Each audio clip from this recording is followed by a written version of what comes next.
आप SSC MTS की तैयारी कर रहे हो, लेकिन तैयारी करने से पहले बेसिक जो डाउट्स हैं वो दिमाग में क्लियर होने चाहिए। जैसे कल की वीडियो में आपको बताया था कि आपका फॉर्म रिजेक्ट क्यों हो जाता है ना, क्या कॉमन मिस्टेक्स रहती हैं जब आप एसएससी एमटीएस का फॉर्म फिल करने जा रहे हो। वो सेम मिस्टेक कई सारे एस्पिरेंट्स करते हैं और बाद में फॉर्म रिजेक्ट हो जाता है, सारी मेहनत बेकार हो जाती है। जैसे कल वो वीडियो बनाई। आज एक नया टॉपिक है कि एसएससी एमटीएस की सैलरी आखिरकार रहती कितनी है, आपको इन हैंड सैलरी कितनी मिलती है। 2023 वालों की बात करेंगे, जो जिनकी फ्रेश ज्वाइनिंग हो उनकी बात करेंगे, क्योंकि जब आगे जैसे आपको जैसे साल बीतते जाएंगे, इंक्रीमेंट होता जाएगा, सैलरी बढ़ती जाएगी, लेकिन स्टार्टिंग में इन हैंड सैलरी कितनी मिलने वाली है पहले आपसे वो डिस्कस कर लेते हैं, ठीक है। और अलाउंसेस वगैरह क्या रहते हैं वो सभी आज के इस वीडियो में देखना है, तो वीडियो को एंड तक देखिएगा और अगर अच्छा लगेगा तो बाकी से भी शेयर कीजिएगा।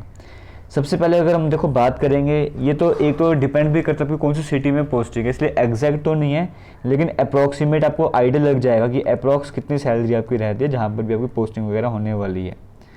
अगर इससे बेसिक आपको पता है कि 18,000 के आसपास रहती है, तो ये तो आप सभी नोटिफिकेशन में भी पढ़ लेते हो।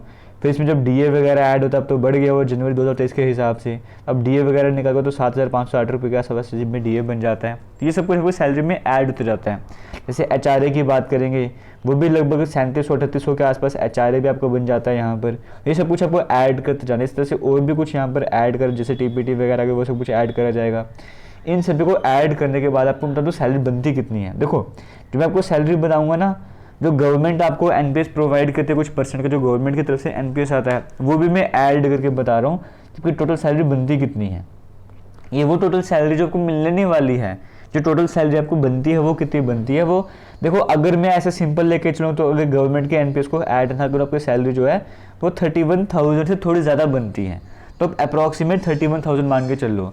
लेकिन जब उसमें गवर्नमेंट की तरफ से एनपीएस है वो भी ऐड कर दी जाता है, तो ये सैलरी जो है वो 31,500 के आसपास जो सैलरी थी वो आपकी 35-36,000 के करीब 35 से लेकर 36,000 के आसपास आपकी जो ये सैलरी बन जाती है जब गवर्नमेंट का एनपीएस भी ऐड हो जाता है।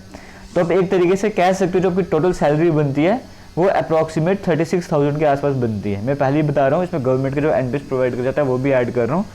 36,000 के आसपास आपकी टोटल सैलरी बन जाती है, और ये जो एनपीएस आप जब आपको रिटायरमेंट वगैरह होती है तब इसका बेनिफिट आपको देखने को मिलता है। तो टोटल आपको 36,000 के करीब आपको सैलरी वगैरह बन रही है। लेकिन सिर्फ डिडक्शंस भी तो होते हैं, है ना। वो डिडक्शंस की अगर मैं बात करूँगा, डिडक्शंस अगर काट दिए जाए, वो डिडक्शंस अगर हटा दिए जाए तो आपको इन हैंड सैलरी कितनी मिलती है, जो कि आपके लिए इंपॉर्टेंट रहने वाली। जब आप जॉब कर रहे हो, फ्रेशर हो, स्टार्टिंग में आप जॉब करने जा रहे हो, इनिशियल ईयर्स या इनिशियल मंथ की बात करूँगा, जो आपको इन हैंड सैलरी मिलने वाली है वो वैरी करेगा, बट 28 से 29,000 तक रहने वाली है।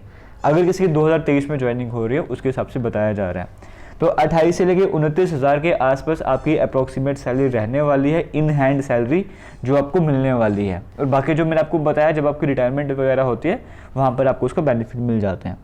अब इसके बाद कुछ डाउट आता है कि कुछ अलग से भी अलाउंसेस वगैरह मिलते हैं। हाँ बिल्कुल मिलते हैं, जैसे फेस्टिवल बोनस मिलता है आपको, है ना।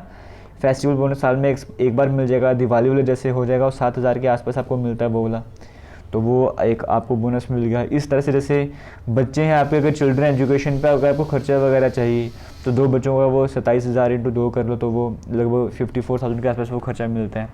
फिर यूनिफॉर्म अलाउंस भी आपको वहाँ पर देखने को मिलता है, साल में एक बार 5,000 के करीब वो भी मिल जाता है। तो इस तरीके से और भी कई अलाउंसेस हैं, जो कोई अलाउंस ऐसा होगा जो आपको साल में एक बार मिलेगा, कोई ऐसा होगा जो 2 साल में एक बार मिलेगा। तो जो सैलरी है, इन हैंड सैलरी या नेट सैलरी, उसको हटा दिया जाएगा, ग्रॉस सैलरी को हटा दिया जाएगा।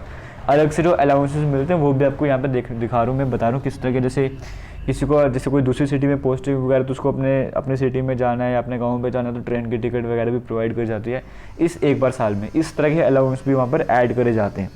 तो यहाँ से आपको आइडिया लग ही गया है कि टोटल सैलरी कितनी बनती है, इन हैंड सैलरी कितनी बनती है, और कुछ अलाउंसेस आपको बताए। इस तरह के और भी अलाउंसेस मिलते हैं, तो ये अलाउंसेस भी मैंने आपको बता दिए, ये सब कुछ आपको मिलते रहते हैं। तो उम्मीद करता हूँ जो वीडियो का थंबनेल था, जो आपको बताया गया था, वो आपको यहाँ पर क्लियर हो गया होगा।